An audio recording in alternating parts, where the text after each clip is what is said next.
Before we get started with today's webinar, I want to go over a few administrative details and the functionality of the webinar software. If for some reason your computer or web browser freezes during the webinar, please reload the website and log back into the program. You'll be able to rejoin the session. Please note that attendees will not be able to speak during this webinar. We do expect a large number of attendees on this call, so by muting your audio, it helps us to cut down on confusion and background noise. As an attendee, you have a control box in the upper right-hand corner of your screen that collapses and expands by clicking the double arrows. Though you won't be able to speak, you will have the ability to ask questions by entering them into the question box. If you have a problem during the webinar, you may enter it here. I'll monitor these questions and respond if I'm able. Questions pertaining to the web presentation may be asked at any time in the question box, but will not be addressed until the end. We have built in about 30 minutes for a discussion period. Please feel free to ask those questions as we go along, and we'll get to them after the presentation. Also, when you exit the webinar, there is a very brief survey that will pop up. We would very much appreciate your feedback on our performance. Following today's webinar, you will receive a follow-up email. This email will be sent 1 to 2 days after the presentation and will include a link to download a printable certificate of attendance for 1.5 hours of instruction. If there are multiple attendees at your site, please forward this link to other participants so that they can download and print the certificate with their name. Before we get started with today's program, I want to give everyone a little information about this webinar series.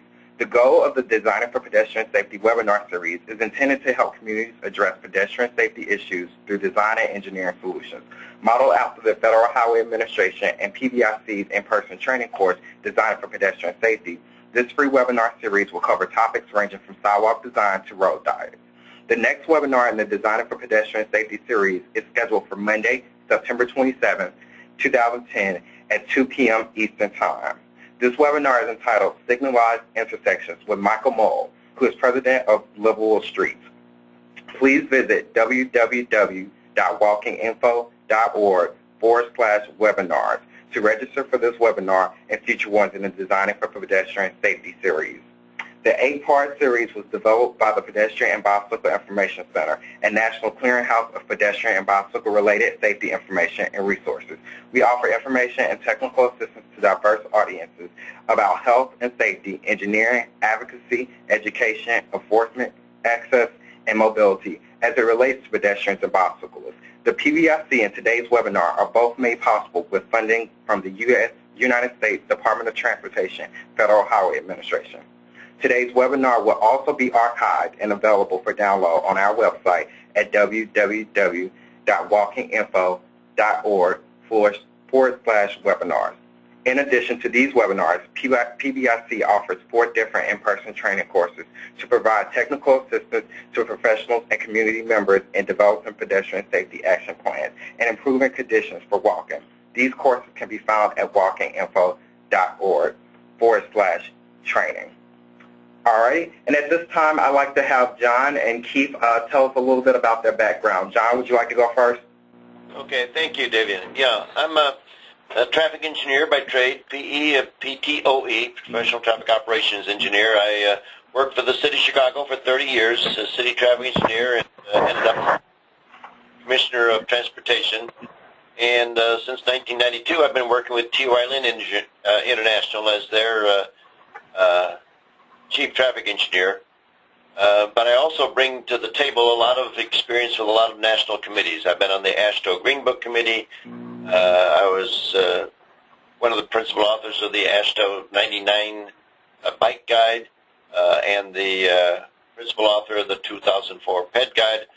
I'm on the National Committee Uniform Traffic Control Devices, the Bike Committee, the PED Committee, and I've been working with the U.S. Access Board on the new public rights-of-way accessibility guidelines. So I bring all of that to the table, and I've done a lot of work with Complete Streets. Okay, thank you, John. And Keith, would you tell the audience a little bit about your background? Good afternoon. Keith Sinclair. I'm with the Federal Highway Administration. I work with the Resource Center on the Safety and Design Technical Service team. I've been working in highway safety exclusively now for the past 10 years. Had the honor of being Federal Highways liaison to AASHTO as the coordinator of the AASHTO Standing Committee on Highway Traffic Safety and its Subcommittee on Safety Management. Been working with pedestrian safety with John LaPlante and others for the past 5 years, developing and deploying workshops across the nation. And that's it in a nutshell. Okay, thank you, John and Keith. Now I'm going to turn the screen over to John LaPlante for his feature presentation, Intersection Geometry. While he's getting set up with his slide presentation, I want to take a quick poll from the audience. Okay, would you please let us know how many participants are at your site? Okay, I'm going to go ahead and close that poll. We do want to thank you for your responses. Thank you. And now I will like to pass the screen over to John. John, are you all set? I am ready. Okay, and I will let you take it from here. Got it. There we go. I want to go through the learning outcomes. You're taking a test. These would be the answers to the questions we'd ask. You're going to be able to know why tight and right angled intersections are your safest intersections. Pedestrians do need to have access to all corners, and where you place the crosswalks is where the pedestrians want to cross and where the drivers can see them. And we're going to explain how islands can break up complex intersections. So that gives you all the answers. Now let's go through how do we get to those answers. Some of the basic facts. Most urban pedestrian crashes occur at intersections. And most of those occur at signalized intersections. And most of those are associated with turning movements, more left turns than right turns. And geometry really does matter. The tighter the intersection it is, the simpler it is for both pedestrians and drivers, and the slower the drivers are going as they go through the intersection are all factors to make the intersection safe for everyone. So this is a real tight urban intersection. This is safe for drivers, it's safe for pedestrians, it's safer for transit users, it's safe for everyone because everyone can see everybody, few conflicts, and it's a very slow speed. When you have a large intersection like this, it starts getting really tight. You can make it work, but you're going to have to do things like putting in islands and special countdown clocks and things of that nature to make it more accessible for pedestrians. Skew intersections are always a problem. They increase the speed of cars making the turns, and it makes for a much longer crosswalk. And it's difficult for cars. It's not a good system for cars because they're having to look out over their left shoulder in order to see what's happening. If you can just take that intersection at the tail end of it and make it a right-angle intersection, you're going to shorten the crosswalk length. You're going to increase the visibility for cars, for both cars coming down the road and for pedestrians. When you have a skew intersection, that person in that Jeep there is looking to his left. The person in the wheelchair doesn't have a chance. He'll never be seen. In that same intersection, they just tighten it up, and it made for a much safer intersection, and the person now turning is looking and seeing pedestrians right there in front of them. They can see where the pedestrians are at, and it's not a secret anymore. A smaller radius makes it safer for pedestrians for a couple reasons. We've already talked about the speed that a large radius encourages for cars to make a turn, but the longer that crosswalk is, the longer it takes for a pedestrian to get across the street. So the more they're exposed. And conversely, if you can shorten the crosswalk, like the upper part of this picture, you can now devote more time to cars. So by reducing the radius, you can increase the capacity of the intersection for automobiles. Like a win-win situation, because the less time you have to give to pedestrians, the more time you give to cars. The less time the pedestrians are out in the street, the less exposed they are, the safer it is for pedestrians. The other problem is that when you have a big radius, there's no place to put the ramps you end up with a ramp like in the lower left corner that, in essence, sends people in wheelchairs or blind pedestrians right out into the middle of the intersection. So if you can have 2 curb ramps, 2 crosswalk locations, that's going to be a safer situation for everyone. Here's another example of that. The longer distance that that person in the wheelchair has to cross the intersection, and now when he is crossing the next part of this intersection, that right turning vehicle is not going to see him. It's hard to know for the person in the wheelchair, not even to know where to cross. There's no crosswalks there, but if there was a crosswalk, it's going to be a long crosswalk, and it's going to be out of sight of that turning vehicle. The large radius, they drive fast, and they tend to ignore pedestrians then. This is right out of the AASHTO Green Book. The way you minimize your curb radius, you figure out what your turning radius is that you need for your design vehicle, but then you don't design that. You put in a smaller curb radius. At a one-way street where there's nobody turning right, you don't have to have a large radius at all. It can be 5 feet or less. You need to decide what your design vehicle is. You don't need to have a design vehicle that handles every situation. That truck or that bus is turning and he's making it into before he hits the double yellow line. But if this is a vehicle that is only turning once a day or once a month, you don't need to provide for that. They can go over the center line, and that's not going to be a real big problem. This moving van pulls in, what, once a year, twice a year, maybe once a month. If you were to build that radius so that moving van didn't have to cross the center line, you would have a great big radius all the time, which would make it much less safe for pedestrians. And there's really no problem. No one is going to be dumb enough to run into a moving van and they're coming up to the intersection. They'll see it. They will stop. This is not a hazard. Most laws say most states say you have to turn into the rightmost available lane. If the radius doesn't permit you to turn into the right lane, you move into the next lane. So if you've got 2 lanes in one direction, there's no reason that truck has to go from curb lane to curb lane. And actually, there's a reason that you don't want them to do that, because then you have to have a very large radius. And when you're laying out your design, you usually use auto turn for your big vehicle. Set it at the slowest speed. Auto turn has options there, and if you set it if the default is not necessarily the slow speed, make your default the slowest speed so that you have the maximum turning radius, so that you can, or the minimum radius for your vehicle.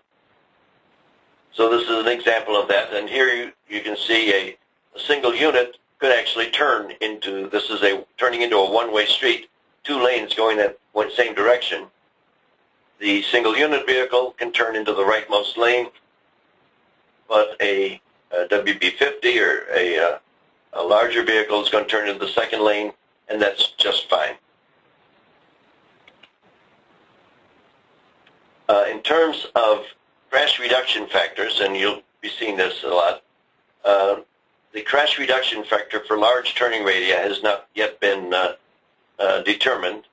There is a correlation between large radii and higher crash rates, but we have not ever been able to get enough crashes to get a specific crash reduction factor. So you don't see that in the Highway Safety Manual yet. We're working on that. And with that, I'm going to turn it over to Keith, and Keith, let you take the next set. All right, thank you. Everyone should be seeing a blank screen from me right now. And we're going to go on to discuss curb extensions. Is that showing? Yep. All righty. Well, curb extension, the basic focus or the basic idea is to shorten the crossing distance for the pedestrian, thereby lessening the amount of time the pedestrian is exposed to traffic. The the advantages are using the curb extension to pedestrians at a better vantage point to be seen by traffic and also to see traffic to get a proper judge of the crossing gap. Also, if properly designed and you make sure that your curb extension properly protects your parking bays, it can be used as a traffic calming effect, used as one of the measures to let drivers know that to expect pedestrians in this area and thereby they should drive slower. And the narrowing effect has some benefits on getting motorists to believe that they're traveling faster than they actually are, thereby they will slow down. And as the third bullet notes there, it also allows room for street furniture, placement of other objects there.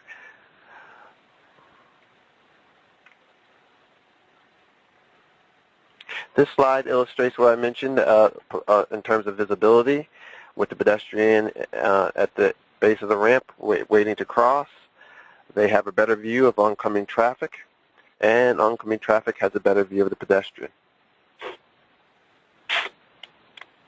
Here's more of a real-world application. At the top, you can see where the pedestrian wants to be in order to cross the street. The pedestrian steps out into the crosswalk, stops just past the parked vehicles so they can get a proper view of traffic. If we use a curb extension, as you see at the bottom photo, the pedestrian can actually stand on the sidewalk and do that and not be exposed in a travel lane.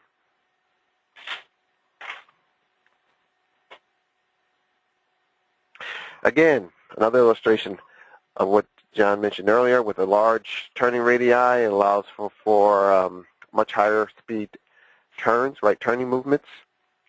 In this before condition, large turning radii, right turning vehicles can turn fairly quickly. After condition, with the curb extension or the bulb out, whatever you want to call it, forces the drivers to make a slower right turn.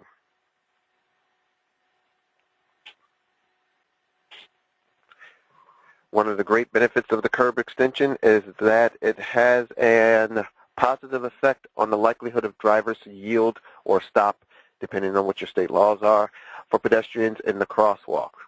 With the curb extensions, it's fairly understandable from the driver's perspective that someone is standing there waiting to cross the street rather than standing there doing God knows what, maybe waiting for a bus or something else. We know that they want to cross the street. You get a better yielding for your pedestrians.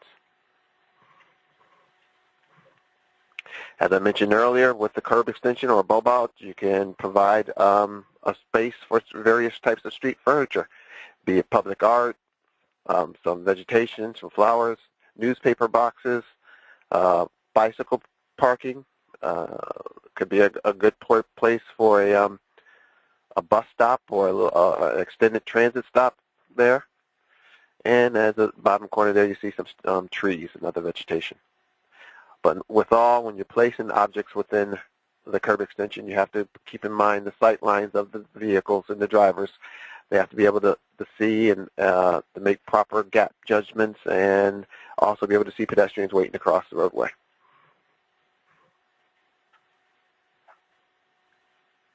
Another positive benefit, you can, in addition to street furniture, you can place your signage on a curb extension. Here we see a city street, got a duly indicated stop condition there, so obviously there are some issues there that they're trying to address. With the curb extension,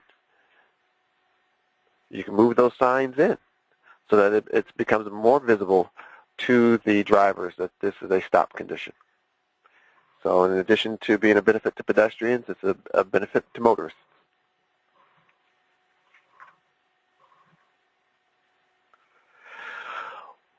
One of the issues around curb extensions and bulb outs is the drainage, and drainage is a very important issue.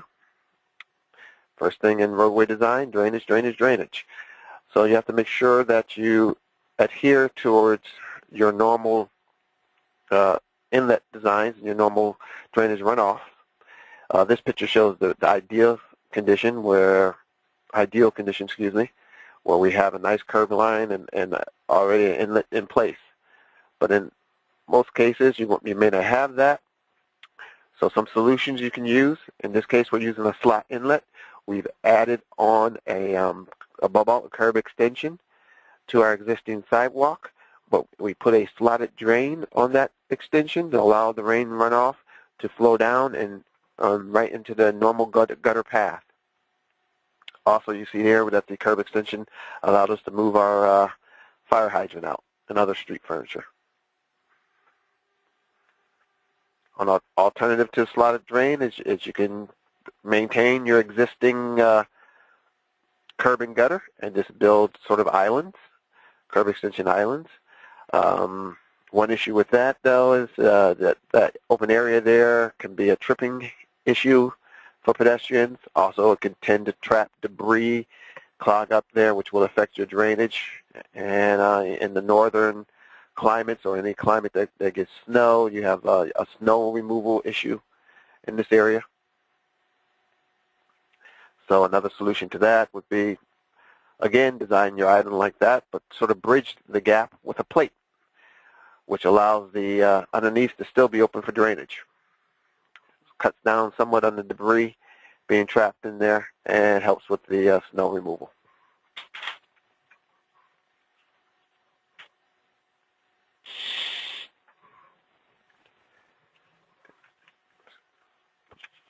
Excuse me. And curb extensions integrated with a sidewalk. This illustrates how a curb extension can be used to basically turn the whole issue on its head. The curb extension, bulb out, whatever you want to call it, they all imply an abnormal intrusion of a sidewalk onto a roadway.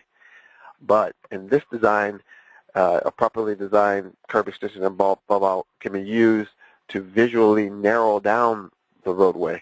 As you see here, we have our curb extension, and then we also, with the on-street parking that the curb extension is protecting, we make sure that we texture that on-street parking so that the surface of it looks different than the travel way, as blended as much as possible to make it look like the adjacent sidewalk, and so that even when vehicles are not parked there, the roadway looks narrow. And this, as I mentioned before, can have a positive effect of reducing vehicle speeds through the area. Here we have an example. This is the before condition. As you see, you have a pretty wide open street there, wide and straight. There's no vehicles parked there. And pretty much vehicles will go at the speed the driver feels comfortable with, which can be well above our speed limit. In the after condition, we've come through, we've done some curb extensions. The on-street parking is still there. We've textured that parking with the use of either stamped concrete or stamped asphalt to make it look as though the roadway has narrowed, and thereby having a positive effect upon our vehicular traffic, slowing it down. Gives a visual indication to our drivers that to expect pedestrians in this area. And of course, usually the curb out extensions are at a crossing, so they can expect pedestrians needing to cross.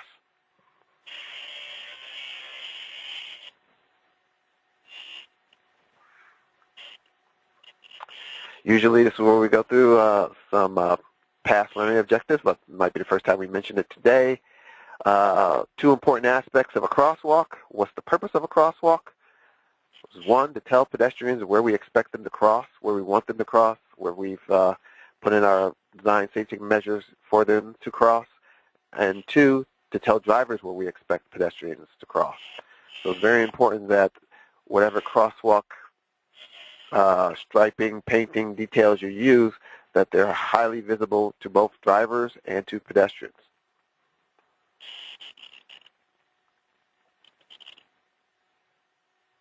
And this slide, what we're trying to get across here is that normally a crosswalk should be placed at all legs of an intersection so that a pedestrian can travel through undeterred on the destination. One problem with closing a particular leg is you may end up sort of stranding a pedestrian in a certain area, and then they're going to go and do what they want to do and not necessarily what we've anticipated for them or what we want them to do. Here we have a very wide intersection, as indicated by all the cross-hatching there of the various painting schemes to let drivers know where they should be traversing. Sometimes, in light of that, if some traffic engineers would want to close a certain crossing, thereby to minimize conflicts and increase their vehicle throughput, that's not always the answer we want to advocate. We want to make sure that an intersection works for all modes of travel, including pedestrians.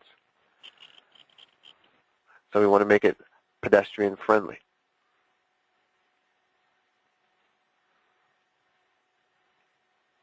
Age-old question.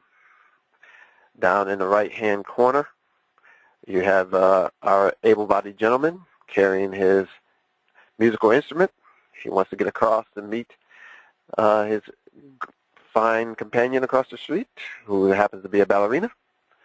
And the question is, will she wait for him? You know, she has other things she wants to do. So, in this particular intersection, we've closed the crossing, and we have to ask ourselves, is it really safer to have a pedestrian cross 15 lanes of traffic versus crossing 5 lanes? Important thing to keep in mind is that from our experience and an analysis of our crash data, pedestrian crash data, pedestrians are mainly in conflict or mainly at risk when they are crossing a travelway, be that a street or a driveway. So we are tripling the risk by having this pedestrian do 3 crossings rather than doing 1.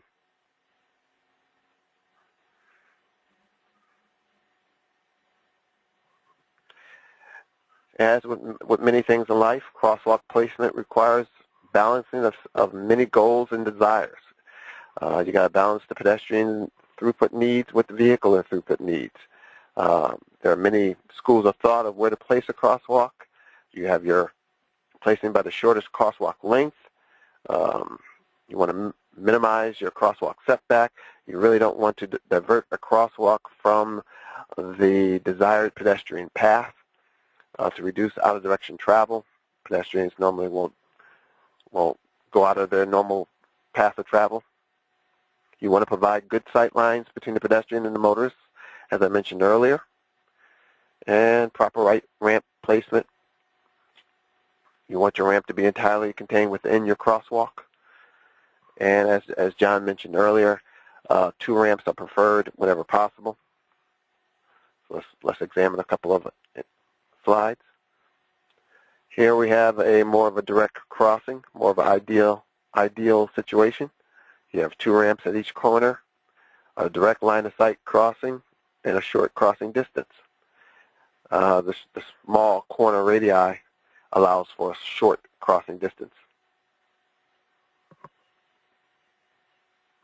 However, as you can see here, once we go to a larger curb radii, which allows for more higher speed turns, which is not a good thing, especially with right turn on red.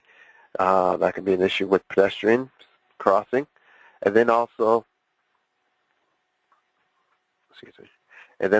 pushes out your crosswalk locations and brings them out of the desired pedestrian path. As we see here, with the large radii, now pedestrian has to travel a further distance for a short crossing. And the crosswalk, yes, the crosswalk distance is short, but that crosswalk being placed out of the typical line of sight, out of the typical path of where it's expected by both pedestrians and motorists, creates some issues. For the pedestrian, it's a longer travel time, longer travel path. For motorists, it's a crossing not where they're normally expected. It doesn't meet driver expectancy. So there's a chance that a driver making a turn at these corners, the corners being a large radii, it's a fairly higher speed turn, and they come across a pedestrian unexpectedly. This can lead to disaster.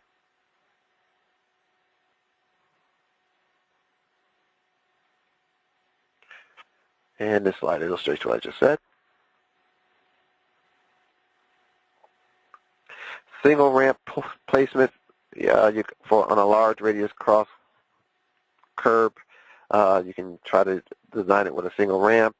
This brings your crosswalks back where they're normally expected. The single ramps are not desired, as John mentioned, because they have the disbenefit to those visually disabled of leading them directly out into the intersection. But you have to balance these decisions with other concerns. They are allowed in our current design regulations. It's just we prefer other alternatives.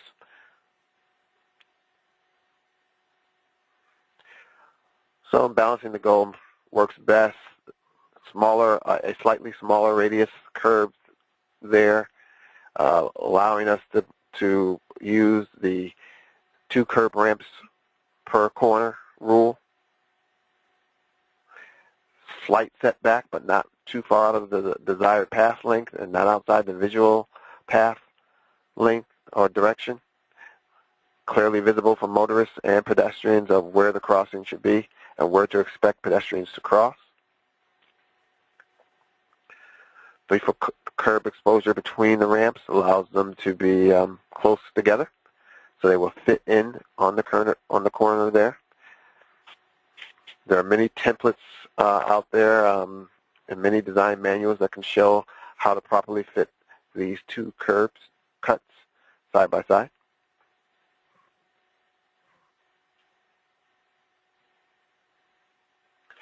So when you're out there and you're trying to determine in the real world where we want to place our crosswalks, you want to go out and observe where pedestrians actually travel.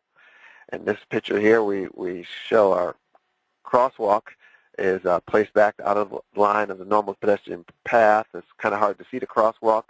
Pavement markings could be updated, but we can see our curb cuts placed back there. This pedestrian doesn't want to take the effort or the extra feet to walk out of the path, or it could be that she did not see the crosswalks because pavement markings are so poor, and she crosses where you normally expect to find a crosswalk.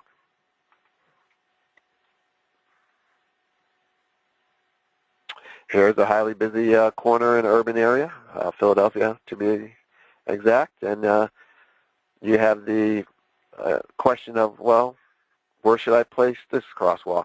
If I was a pedestrian, where would I rather cross? Straight along my visual path there from corner to corner, or with this corner setback here, crosswalk setback here, that's more of on a perpendicular form. Yeah. Sometimes you have to balance these things out. In this case, the officials in Philadelphia used a setback to allow for various turning movements that are taken at this 5 points type intersection. But I guess the hint here or the idea I want you to take away from looking at this slide is always keep the pedestrian in mind when you're making these decisions.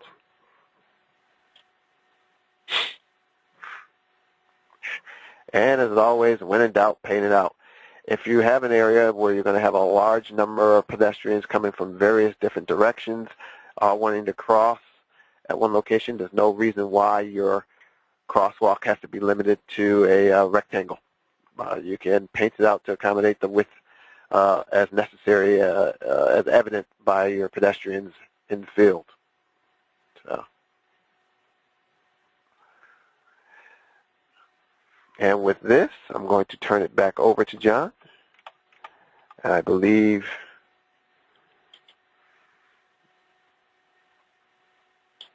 I'm going to hand it over to John. John, are you ready? I'm ready.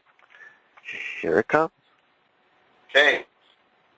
Show my screen, and we're ready to roll. So you just heard from Keith, sidewalk placement, crosswalk placement, and curb extension.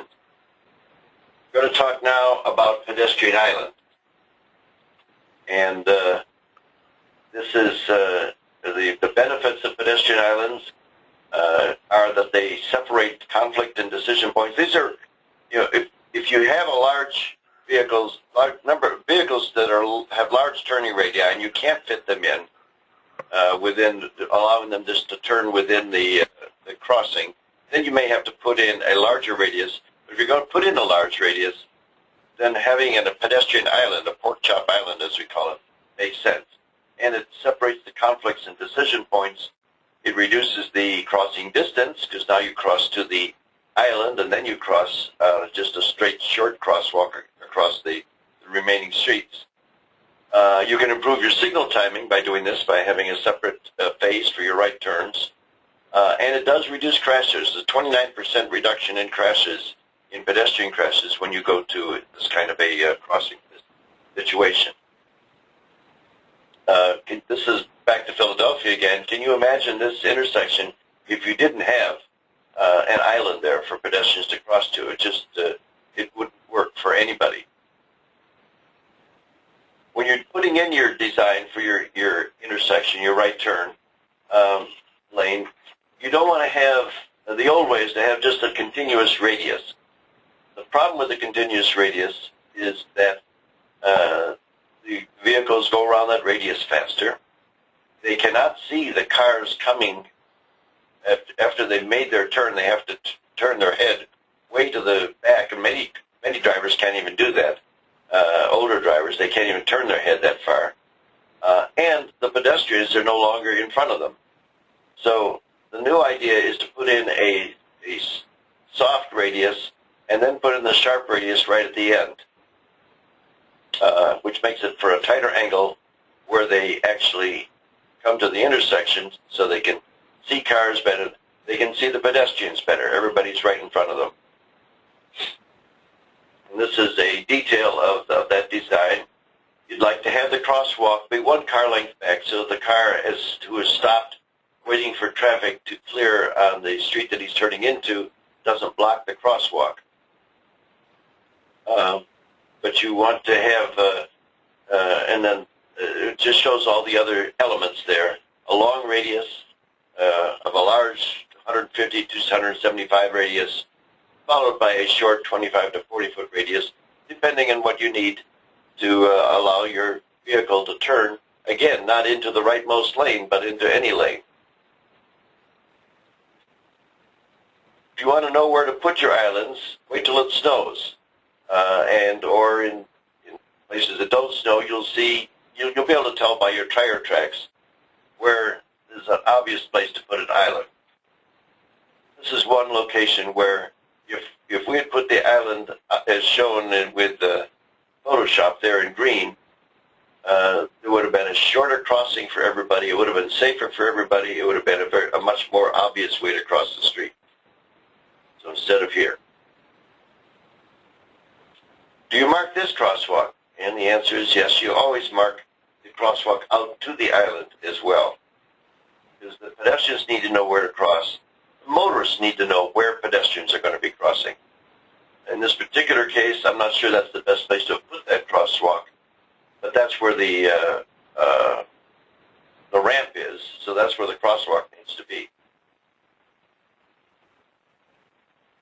If you have a really large, complex intersection, putting in a raised island can help this situation. So here's a situation where you put a bunch of some small islands and some islands with paint.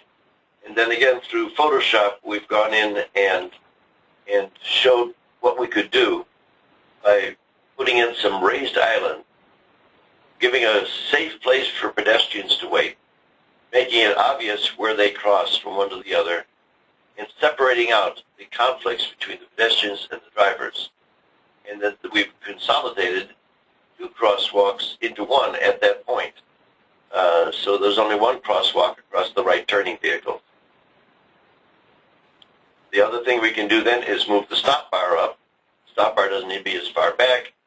When you move the stop bar up, now you can reduce the amount of time you need for the motorists to clear the intersection. So it improves the capacity for the intersection, and it improves the safety for motorists as well.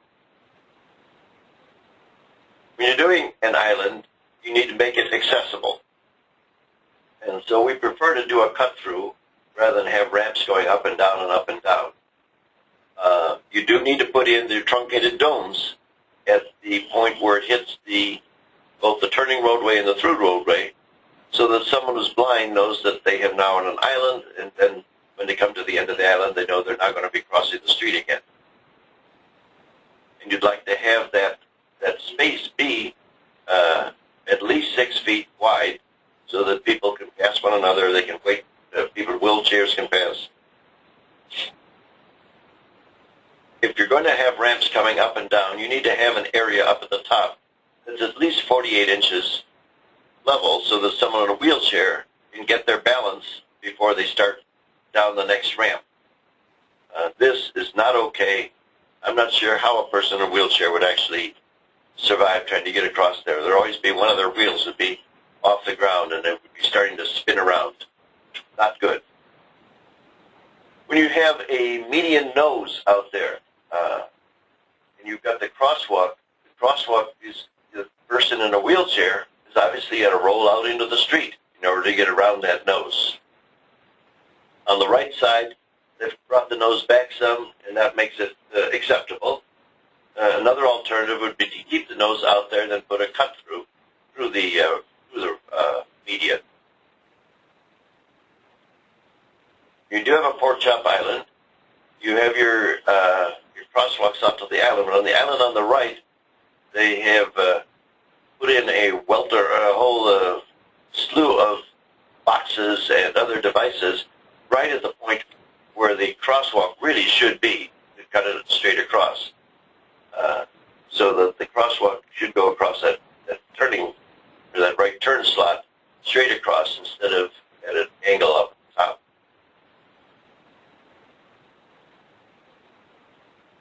So that brings us to the end of this of our whole session here. Again, we've got the questions and the answers for you just to make it easy. Should pedestrians have access to all the corners? Keith noted, yep, you sure do. And the reason you do that is if you don't do that, you either have them cross 3 times as many lanes as they would otherwise, but in reality, they will just cut across where it's unsafe. Now they don't have a way of getting across there. You've got turning vehicles that they don't have a space. You need to design your intersections so the pedestrians can cross, and if it means delaying the motorists somewhat, that's maybe the price you have to pay for safe pedestrian access. The radii should be tight and at right angles. The skew intersections don't work. And if you have a complex intersection, use islands, break it up into smaller pieces so that the pedestrian has a place, a refuge to go as they cross it, piece by piece. And then you put the crosswalks where people are going to want to cross. Make it a straight line for the pedestrians and put it where the pedestrians can see them. So, right now, we know that you have all been paying very rapt attention to everything we've been saying. You now know why tight and right angle intersections are best, why heads need access to all your corners, where to put the crosswalks so they can be seen, the pedestrians can know where to cross, and the drivers can see them, and how to use island. So with that, Davian, do you want to take it back, and we'll see what questions we have. Sure. At this time, we will take questions. If you do have a question, please enter it into the question box, and we will get to it if we have time. If questions are not addressed during the session, they will be posted on our website at www.walkinginfo.org about 1 to 2 weeks following this presentation.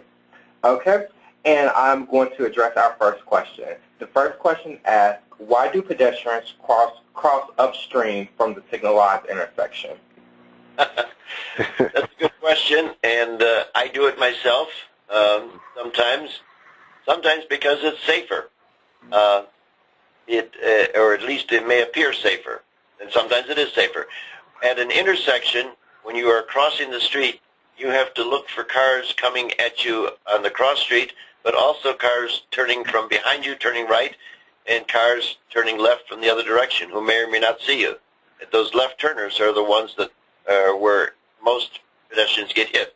So sometimes a mid-block crossing can be easier, particularly if there's a median, so you only cross a half at a time. Now you cross part of the roadway, and then you cross the other half. You only have to look for cars coming from one direction and then the other direction. So there are sometimes reasons why it works out better to cross mid-block, and do we need to discourage that?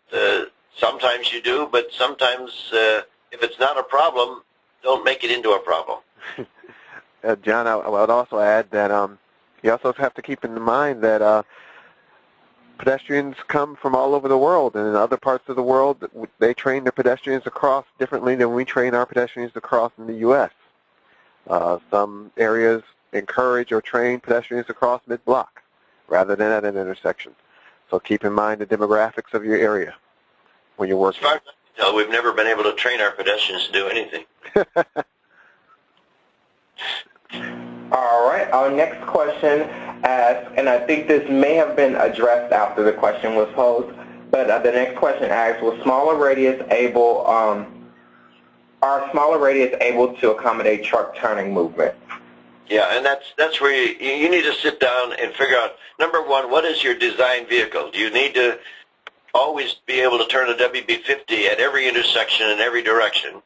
And the answer is no. You need to figure out where do those turns need to be made, and then use auto turn to figure out how to make that turn into the lane, any lane that is available for that turn. They don't have to turn right lane to right lane or curb lane to curb lane. If there's parked cars, obviously they don't turn into the parked cars. They're outside of that. So all those things are things you can do to make your radius as small as possible. In most cities, we can get by with 15-foot radii, and the occasional big truck may have to cross the center line, but that's, unless it's a truck route where trucks are always turning, that's not a problem. If it's a major place where trucks are turning all the time, then you go to your islands, your porkchop islands, if you can't get them in. But if they're turning into a street that's got 3 lanes in each direction, hardly ever do you need a turning island then. They can turn into 3 lanes. Okay, thank you. The next question asks, how have other states dealt with changing the law about turn vehicles in the rightmost lane? Must enter the rightmost lane. Is this usually found in state DOT guidelines? And they just go on to say this is what they've heard from traffic engineers at NC in North Carolina. I think I don't think I can't speak for every DOT manual, but in most cases it doesn't say the rightmost lane. It says the rightmost lane available, and available is the key word there. And so if you've got a big vehicle, it's not available to you, so you turn into the rightmost lane that is available to you. And so that's the key to deciphering that particular kind of language. Keith, do you have anything else on that? No, that sums it up well. Okay. It will be an enforcement issue. Probably some education will be needed for the enforcement community on that particular issue, but that's the way it usually reads. Yeah. So the police may not know how that law really reads, and so that may, as Keith says, you may need to do some education with the police. Okay, thank you. The next question is, if using curb extensions in cold climates with significant snowfall, how do you deal with maintaining accessibility for pets while dealing with issues with snow removal? And they go further to say, for example, snow often gets piled up at traditional curbs, and it would seem that it may be even more likely with the extensions, as the plows may try to avoid the extensions. Probably the extension makes it easier rather than more difficult. Well, there's 2 things. The plows do need to know that the extension is out there. Mm-hmm. So in snow areas, we often end up having to put, during the snow season, little flags out on the point there so the plow doesn't hit the extension.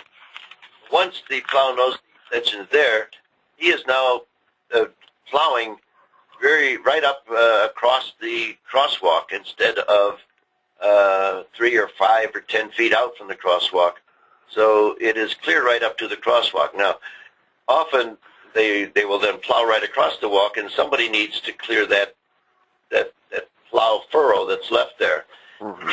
And so is that the responsibility of the plower? Is that the responsibility of the property owner? That needs to be resolved, and that is That's a major issue in cities. I'm in the city of Chicago, and we're still fighting that. Whose responsibility is it to, number one, clear the sidewalks? But then the sidewalk extends out into the street. It doesn't stop at the curb line. So you've got to clear a way to get out to where the street is clear so the pedestrian can continue going. And so that's an issue that needs to be dealt with. Don't know all the answers, but unless we, at the very least, we need to recognize that's an issue and then figure out how to deal with it on a case-by-case basis. Mm-hmm. Okay, thank you, John. The next question, if the rightmost lane at an intersection is 12 feet wide, how close should the curb extension be to this lane, i.e., what should be the total width of the rightmost lane measured from the left line of that lane and the face of the curb extension? Well, there's two questions there. How wide should the lanes be? On arterial streets, you don't need to have lanes any wider than 10 feet, but if you have the curb lane it happens to be 12 feet or 14 feet or whatever it is, the way you put in your auto turn is not to the right side of that lane, but to the left side of that lane. So, or to the left side, or to the edge of the median, or to the two-way left turn lane. So when you're doing your roadway design, you have your vehicle turn to whatever as far to the left as they can within that particular jurisdiction, what situation you've got there, and then whatever is left over is allows you to tighten up your curb radius to something relatively small. So you don't need to have 12-foot lanes. You can have 10-foot lanes. There's no crash difference between 10, 11, and 12-foot lanes when the speed limit is 45 and under. So there's no particular reason to even have wider lanes. So there's two questions there. How wide is the lane? And that depends on the through traffic. Then how wide does it need to be to accept the turns coming in there? That's the exit of that street needs to be wide enough so the vehicle can fit in there. So if it's just 10 feet, they're not going to fit. But there's parking, there's bike lanes, there's additional lanes to the side, so it's got to be just wide enough so they can turn into it. And again, you can get that off of auto turn. Okay, thank you. Keith, do you have anything to add? No, John covered it all. I was going to. All right. Go ahead. All right, we'll move on to the next question. Have any objective studies found that paving the parking lane to match sidewalks reduces motorist speeds? Not exactly.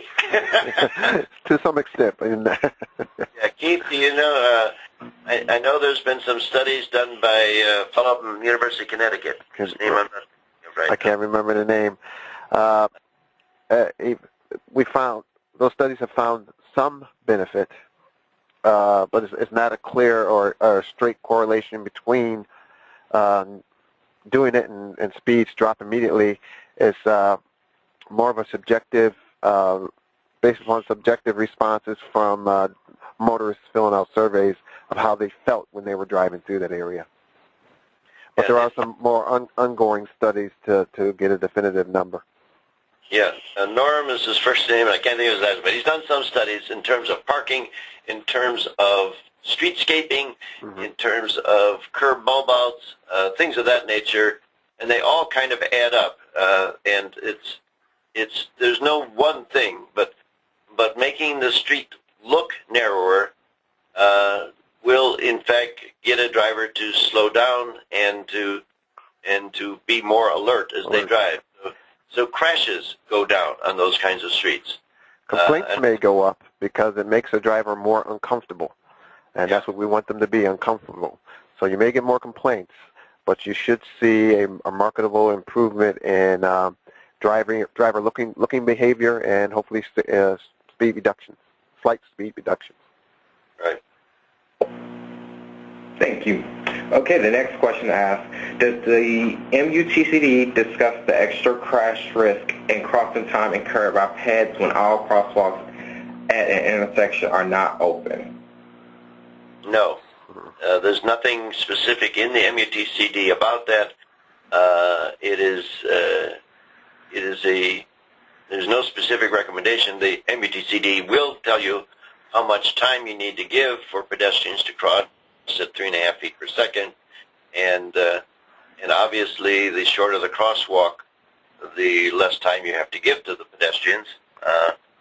But there's no guidance there on when to not have an intersection, not to close the street. The AASHTO pedestrian guide does talk about that, and it does refer to trying to minimize the cases where you'd have to actually close a crosswalk. Closing a crosswalk hardly ever works. Sometimes you have, when I was city traffic engineer, I've got a couple in the city that I had to do, but where I had a T intersection, there was just too much turning traffic, but it's really difficult to do, and you don't want to do it unless you have to. And John, correct me if I'm wrong, in addition to the AASHTO pedestrian guide and the AASHTO highway safety manual, when they start discussing some of the pedestrian levels of service or in the future volumes when they go into pedestrian levels of service, that's when these issues will start being discussed. Oh, right. The new highway capacity manual. There's a new highway capacity. Highway safety manual. Well, no, but there's also the highway capacity, the new highway capacity and quality of service manual, right, which will be coming out later this year. We'll talk about not only vehicular level of service, but also pedestrian, bicycle, and transit level of service.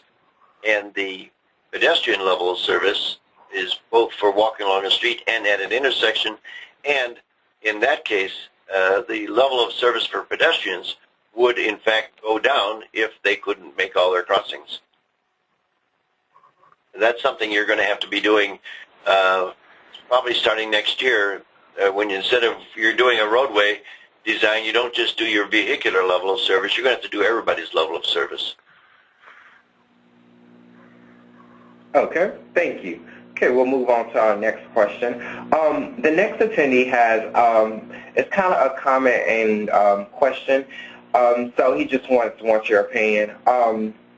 He says that when curb extensions and median islands are put in, he's heard from different opinions on this, but he says that he hears that emergency service vehicles, police, fire, and medic, now with the narrowed lanes and turning radii, have a hard time getting through these intersections and now have an increased response time, sometimes having to take alternate routes because of the traffic congestion. Do you all mind discussing this? No, that is mostly urban legend and hearsay. There have not been any indications that I'm aware of studies that showed that there was actually increased delivery times because there were medians put in. If anything, there's less because putting in a median will give you a 40% reduction in pedestrian crashes. So that means there's fewer ambulances having to go out there now. I'm sure there are specific cases where a poorly designed median has backed traffic all the way up and then an emergency vehicle couldn't get through. When you're doing your designs, putting in a new intersection, you do need to consider making sure the vehicles can get through, that there is a way for an ambulance to bypass traffic that's backed up on the wrong side of the road. They can do that. That's what they do. That's why they have sirens and flashing lights. So you do need to make sure you haven't boxed them in. And so that is an issue, and you do want to work with your emergency providers. I always work very closely with both, primarily with the fire department, to make sure that anything I was doing on my streets didn't mess them up. And that is something you need to be aware of. But I'm not aware of, in general, curb extensions or turning islands or medians causing any kind of a general problem. Yeah, like John mentioned, the key is to open up communications with the emergency service and law enforcement when you're doing your design or considering making changes so that you can head off some poor preconceived notions. Yeah. All right, we'll move on to our next question. The next question asks, what if there are only sidewalks on two legs of the intersection? Would you recommend having crosswalks on all four legs? I guess it depends. It goes back to questions, why aren't there sidewalks? Eventually, if this is an urban area, urbanized area, and if in fact there is developed frontage on all sides of all legs of an intersection, then there in fact will be pedestrians, whether they have a sidewalk or not. And there's many places where sidewalks haven't been installed, and they really should be there. And so then the question is, do you put in a crosswalk connecting sidewalks that don't exist?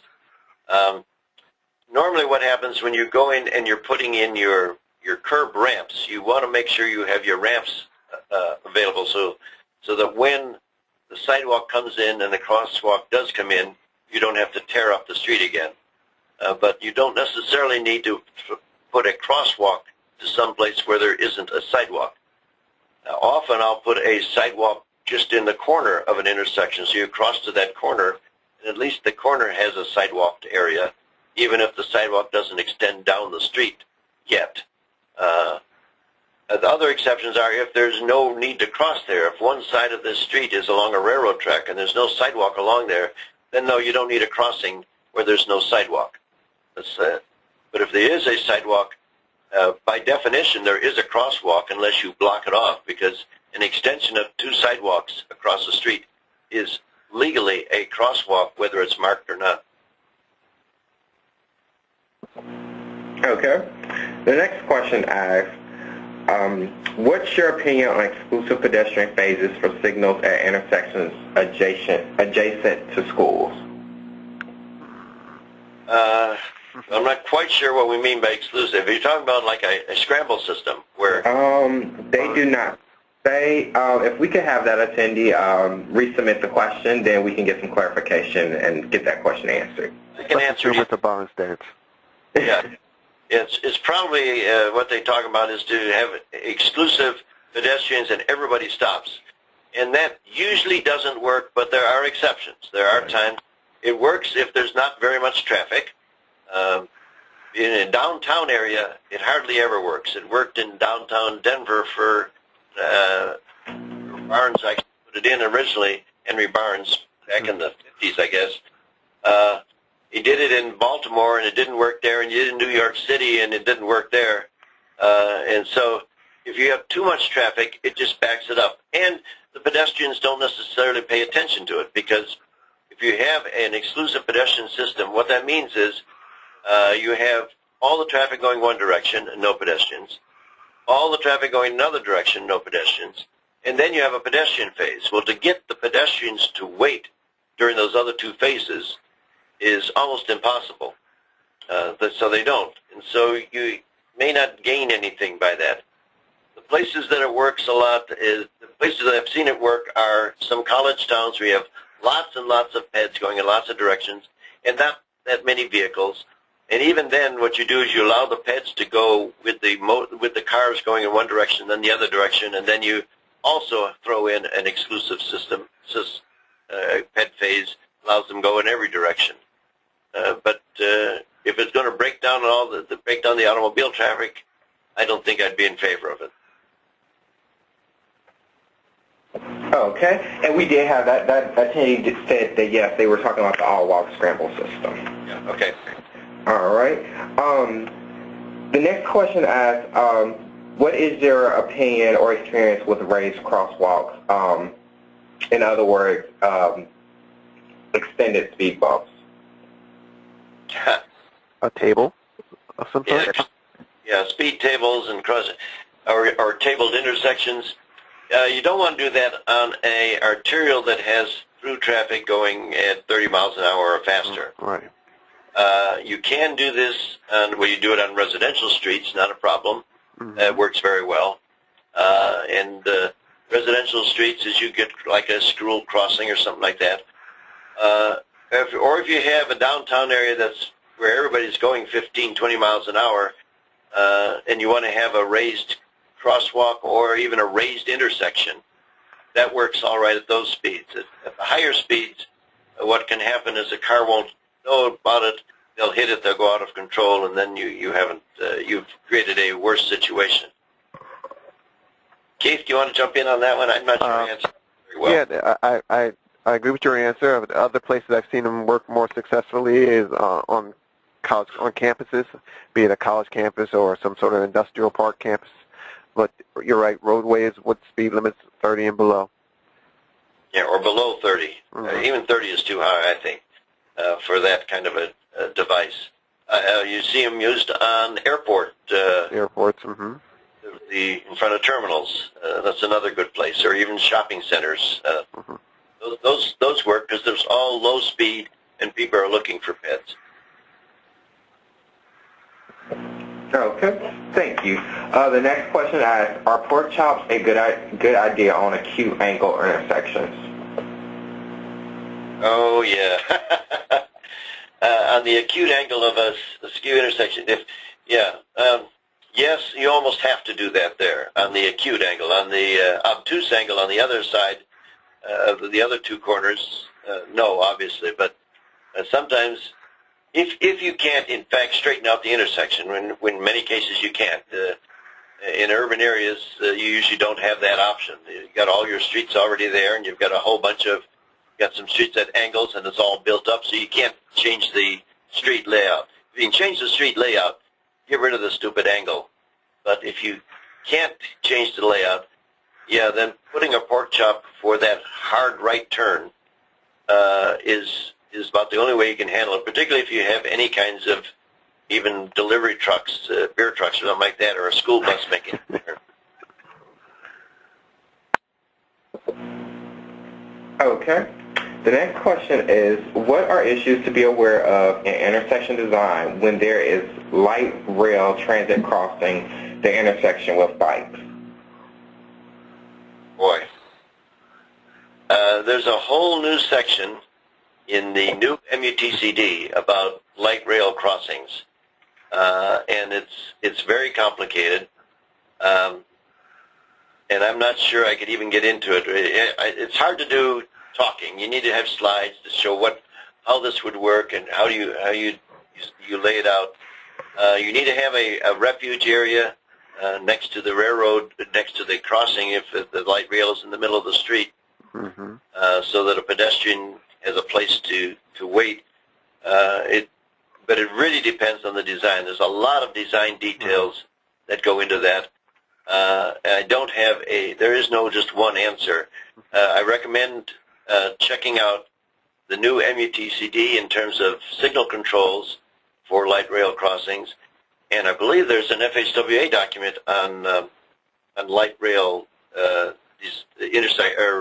just light rail design. Yes, a sponsored document. You can go to the Federal Highway website and go into the search field and type in light rail, and it should pop up. Okay, we'll move on to our next question. We have about 10 more minutes for questions. The next question asks, is it recommended to use reduced horizontal curve radius dimensions for vehicles approaching an intersection? I'm not quite sure what you mean by that. Okay. Yeah, I don't understand that question. If we're talking about putting in, if it's a skew, well, I showed on a skew intersection how I curved the intersection to make it a right angle intersection. Uh-huh. A horizontal curve there, and if this roadway is on a horizontal curve as it hits an intersection, it certainly you want your intersection to be as square as possible and as right angle as possible. Straight across is simple and straightforward. So if there is a curve, if the roadway is on a curve when it gets an intersection, if it's just a local residential street coming into an arterial, then you just need to make sure you've got adequate sight distance. But if it's an intersection where there's cars turning, people crossing, the simpler you can make it, the squarer you can make it, do whatever realignment. I'm not sure that's what the question is asking, but That's my that's one interpretation. If there's a further clarification of what they meant by the question, I'm open. Okay. We'll see if we get that question, can get that question resubmitted. The next question asks, they first say we usually have problems in designing crosswalks for high-speed roads outside urban areas which current measures are not properly responded. What are the rules or references for designing geometry onto the road section for pedestrian safe crossing? Okay. We're talking about, I assume, like a suburban arterial roadway where the traffic, instead of, like in an urban street, you've got traffic going at 30 miles an hour, maybe 35. Now we're talking 40 and 45 mile an hour roadways. Mm-hmm. If you've got an area where there are sidewalks and pedestrians, the first thing I think you need to be doing is reducing the speed of that roadway. The roadway, there's just no way that pedestrians can be seen, or if you see them, that you can stop in time if you're going 40 miles an hour, 45 miles an hour. And then when you hit a pedestrian, the chance of that pedestrian being a fatal is almost assured, whereas if you're going at a slower speed, even if you do have a crash, there's a better survivability rate. So the first thing I would suggest is lowering the speed of those arterials. And the best way you lower the speeds is by timing the traffic signals for the speed you want them to go at. And that can be very controversial, but I know that everybody says, well, you've got the 85th percentile and you set your speed limit by the 85th percentile. And I believe that that's a misuse of the 85th percentile. You check your 85th percentile, see what speed cars are going, and if they're going too fast, faster than you want them to do, you redesign the roadway so that the cars will slow down. Now, if you've got a place where you have pedestrians crossing very infrequently, and it's a almost semi-rural area, but you do have pedestrian crossings, let's say there's a school or something like that, then you're going to have to go to signals. Beacons usually don't work. You get maybe a 30% compliance with beacons. You can go to a regular pedestrian signal or a hawk beacon pedestrian signal, or even a rectangular rapid flash beacon works if there's only you've got one lane in each direction. So those are some solutions in the places where you have higher speed. But bottom line is you don't need to have higher speed in an urbanized area. It's not appropriate. And at those higher speeds, you just don't want to simply put out a crossing. You want to put out a bunch of other countermeasures, as John was mentioning, the hawk. You want to use median islands and a host of other countermeasures available to you for pedestrian safety. Yeah, median islands are wonderful.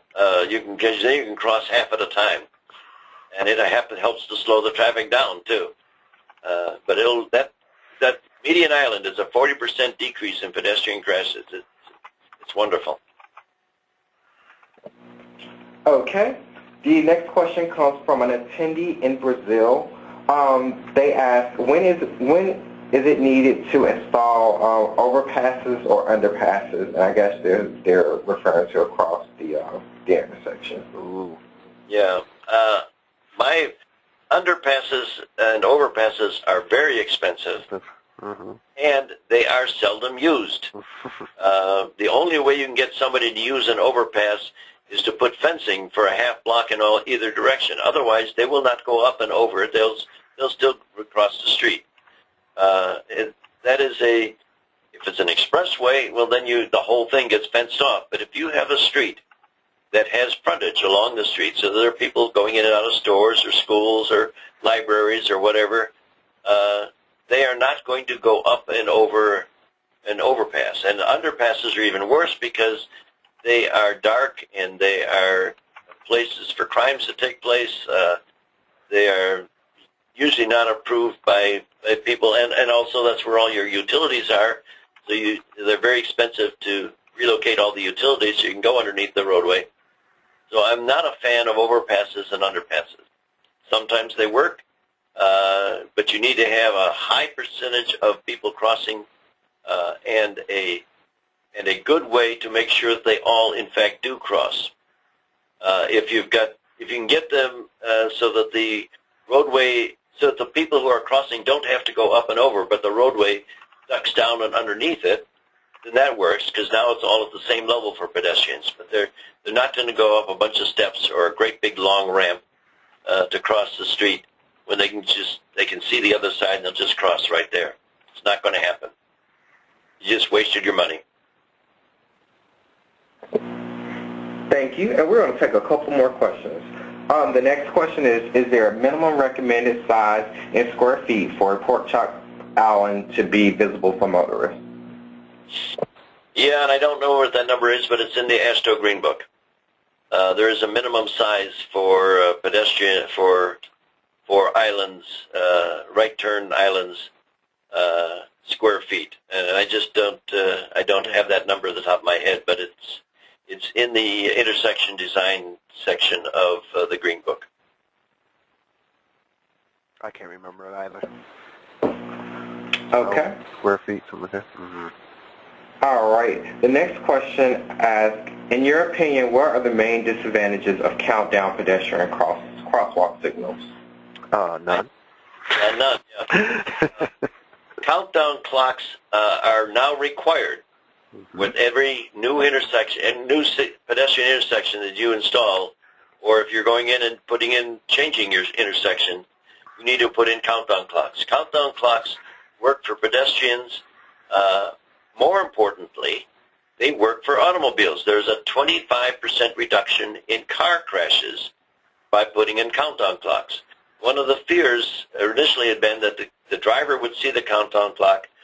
He would speed up and do dangerous things. What's happening in the real world is that the drivers do in fact see the countdown clock, and they do intelligent things. Mm-hmm. They go slower, or they might speed up a little bit or whatever. What's happening is there's fewer rear-end crashes, there are fewer T-bone crashes, there are fewer running red lights. It increases the safety for everybody, motorists and pedestrians. So it's a win-win situation. I'm not aware of any disadvantages of countdown clocks. Well said. Okay. The next question is, are curb extensions recommended at approach to a crest vertical curve? Oh, sure. You need to make sure that they are visible. Visible. Mm-hmm. So somebody coming up can see them. But if anything, they're more useful there than some other places, because the pedestrian needs to be seen also. Right. He needs to know where that is. So you may need to do some pavement markings leading up to it so that it can be seen, or maybe this is a case where I talked about putting a little flag on for your snowplow drivers, but you may need to have something like that even for all vehicles, so they can see that there is something out there. You normally don't put in the curb extensions, though, unless you have curb parking. Mm-hmm. A curb extension where there is no curb parking is just going to be hit, and it does not make sense. Right. You put in the curb extension if there's curb parking. So presumably there's cars parked, and then the extension should not extend out any further than the parked cars. You don't extend it out into a bike lane or out into the lane. It's just 7 feet or so, is as far, 6 or 7 feet is as far out as the curb extension goes. And if you don't have any cars parked there, then maybe you shouldn't be putting in a curb extension. And generally, you want to put any crossing in a location where it's visible. You don't want to put it in advance on a curb or wherever where it can not meet driver expectancy, or the drivers can't see the upcoming crossing with or without a curb extension. Yeah, the curb extension is not the issue. The issue is where is their crossing with respect to a vertical curve, and that can be a real issue. Okay, we're going to take one last question today. Can you discuss on a two-ramp corner with ramps within the radius, whether it's best to orient the ramps in line with the crosswalk or perpendicular to the curb? In line with the crosswalk, definitely. Definitely. And you can do that now by putting a little a pork sandwich or a little pie slice down at the bottom of the ramp, so that the ramp needs to be square itself. The whole ramp needs to be absolutely square, and then because you're hitting a curb on an angle, you need to have a little slice at the bottom that is no more than a 2%. It's essentially level, but it has to be enough of a grade to drain, and then that evens it out at the bottom. But you want your ramp to line up directly with the crosswalk across the street. And I believe there's some guidance on that in PROAG, Public Rights-of-Way Access Guidelines, which you can get on from the U.S. Access Board website. Yeah.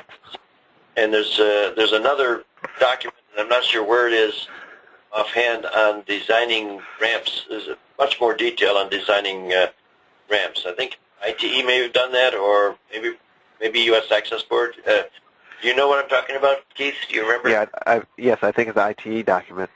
But if you Google PROAG and this topic, you should find a lot of resources. And PROAG is PROWAG, Public Rights-of-Way Accessibility Guidelines. Well, I do want to thank John and Keith for their time today. Unfortunately, that's all the time that we have for the discussion period. If we did not get to your question today, we will be addressing all of the submitted questions and posting them to the webinar page on our website. Once again, a recording and transcript of today's program, as well as a view PDF copy of the slide presentation, will be available in about a week at walkinginfo.org/webinars, and I did send that link out to the audience. Finally, I want to remind you that a brief survey will appear once the webinar has ended. Again, we very much appreciate you taking a moment to complete it. Thank you again for our speakers, John and Keith, for joining us today.